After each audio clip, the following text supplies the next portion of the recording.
ಇನ್ನು ಇದೇ ವಿಚಾರ ಬಿಜೆಪಿಗೂ ಕೂಡ ದೊಡ್ಡ ಒಂದು ಅಸ್ತ್ರ ಆಗಿಬಿಟ್ಟಿದೆ. ಕಾಂಗ್ರೆಸ್ ಕುರ್ಚಿ ಕಿತ್ತಾಟವನ್ನು ಇಟ್ಕೊಂಡು ಪ್ರಸ್ತಾಪಿಸಿ ಕಾಂಗ್ರೆಸ್ನ ಕಾಲೆಳಿತಾ ಇದೆ ಬಿಜೆಪಿ. ಅಧಿವೇಶನ ಶುರುವಾದರೂ ಕೂಡ ಕುರ್ಚಿ ಕಿತ್ತಾಟ ಮಾತ್ರ ಇನ್ನೂ ಕೂಡ ನಿಂತಿಲ್ಲ ಅಂತ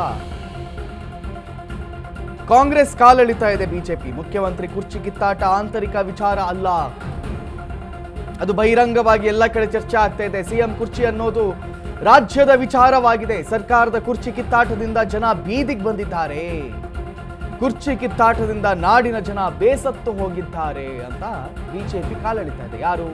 ಅಶೋಕ್, BYV, CT ರವಿ, ಛಲವಾದಿ ಇವರೆಲ್ಲರೂ ಕೂಡ ಇದೇ ವಿಚಾರವನ್ನು ಇಟ್ಕೊಂಡು ವಾಗ್ದಾಳಿಗಳನ್ನು ಮಾಡ್ತಾ ಇದ್ದಾರೆ. ಕಾಂಗ್ರೆಸ್ ಕುರ್ಚಿ ಕಿತ್ತಾಟ ಪ್ರಸ್ತಾಪಿಸಿ ಕಾಲೆಳೆದಿದೆ ಬಿಜೆಪಿ.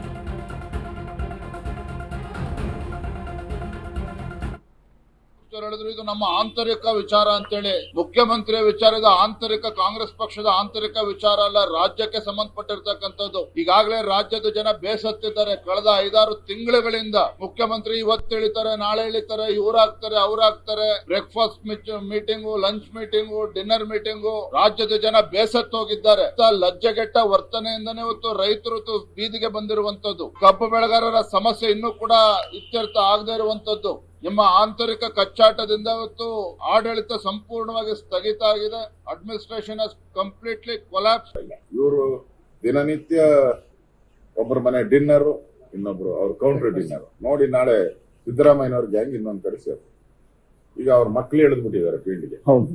ಸಿದ್ದರಾಮಯ್ಯ ಮಗ ಹೇಳಿದಾರೆ, ನಮ್ಮ ಅಪ್ಪನೇ ಅವ್ರು ಹೇಳೋದು, ನಮ್ಮ ಅಪ್ಪನೇ 5 ವರ್ಷ ಮುಖ್ಯಮಂತ್ರಿ. ಆ ಜಮೀರ್ ಅಹಮದ್ ದೊಡ್ಡದಾಗಿ ಹೇಳ್ತಾನೆ, ಅಂತ ತಾಕತ್ತು ಅಂತ ಗಂಡು ಯಾರವರೇ ಚೇಂಜ್ ಮಾಡಕ್ಕೆ ಎಲ್ಲಿ ಕಾಂಗ್ರೆಸ್ ಅಲ್ಲಿ ಯಾರವ್ರೆ ಅಂತ ಗಂಡು ಅಂತ ಅವ್ರು ಸವಾಲಾಗ್ತಾವ್ರೆ.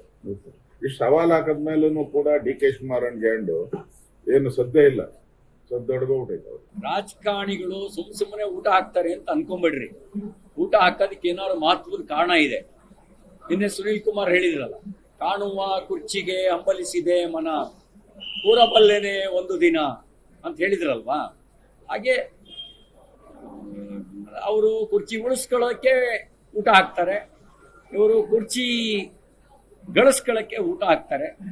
ಊಟ ಅಂತೂ MLAಗಳಿಗೆ ಸಿಗ್ತಾ ಇದೆಯಲ್ವಾ. ಕಾಂಗ್ರೆಸ್ನವರಿಗೆ ಒಂಥರ ಮಜಾ, ಆ ಕಡೆಗೆ ಹೋದ್ರು ಉಂಟು, ಈ ಕಡೆಗೆ ಹೋದ್ರು ಉಂಟು. ಡಿನ್ನರು ಬ್ರೇಕ್ಫಾಸ್ಟ್ ಮಾಡಿದ್ದೆ, ಹಿಂದಲಿಂದ ಮಾಡೋದೇ, ಯಾವುದೇ ತೊಂದರೆ ಇಲ್ಲ, ನನ್ನ ಶೇರ್ ಭದ್ರವಾಗಿದ್ದಾವೆ ಅಂತ ಹೇಳ್ತಾರೆ. ಆ ಕಡೆಯಿಂದ 2 ಗುಂಪುಗಳ ಹೋರಾಟ ಮಾತ್ರ ನಿಂತೇ ಇಲ್ಲ. ಇವರ ಈ ಕಾದಾಟ ಹೋರಾಟದಲ್ಲಿ ಜನರ ಸಮಸ್ಯೆಗಳು ಹೆಚ್ಚಾಗ್ತಾ ಇದೆ, ಯಾವುದೇ ಸಮಸ್ಯೆಗಳಿಗೆ ಪರಿಹಾರ ಸಿಗ್ತಾ ಇಲ್ಲ. ಇದನ್ನು ನಾವು ಇಷ್ಟು ಬಡ್ಕೊಂಡ್ರು ಕೂಡ ಅವರಿಗೆ ಅರ್ಥ ಆಗ್ತಾ ಇಲ್ಲ. ಎಸ್, ಬಿಜೆಪಿ ಅವರಿಗೆ ದೊಡ್ಡ ಅಸ್ತ್ರ ಆಗಿಬಿಟ್ಟಿದೆ ಈ ವಿಚಾರ. ಇವರು ಡಿನ್ನರ್ ಮೀಟಿಂಗ್ ಮೇಲೆ ಡಿನ್ನರ್ ಮೀಟಿಂಗ್ ಮಾಡ್ತಾ ಇದ್ದಾರೆ, ಅಲ್ಲಿನ MLAಗಳಿಗೆ ಊಟ ಸಿಗ್ತಾ ಇದೆ, ಆ ಡಿನ್ನರ್ಗೆ ಹೋದ್ರು ಲಾಭ, ಈ ಡಿನ್ನರ್ಗೆ ಹೋದ್ರು ಲಾಭ, ಈ ಎಲ್ಲ ವಿಚಾರಗಳನ್ನು ಅವರು ಪ್ರಸ್ತಾಪಿಸ್ತಾ ಇದ್ದಾರೆ. ಎಲ್ಲೋ ಒಂದು ಕಡೆ ಕಾಂಗ್ರೆಸ್ ಬಿಜೆಪಿ ಅವರಿಗೆ ಅಸ್ತ್ರವನ್ನು ಕಾಂಗ್ರೆಸ್ಸೇ ಕೊಡ್ತಾ ಇದೆಯಾ ಅನ್ನುವಂಥ ವಿಚಾರ. ಯಾಕಂದರೆ 5 ತಿಂಗಳಿಂದ ರಾಜ್ಯದಲ್ಲಿ ಏನಾಗ್ತಾ ಇದೆ, ಅಭಿವೃದ್ಧಿ ಬಗ್ಗೆ ಚರ್ಚೆ ಆಗ್ತಿದೆಯಾ? ಇಲ್ಲ, ಬರೀ ಅವರು CM ಆಗ್ತಾರೆ, ಇವರು CM ಆಗ್ತಾರೆ, DK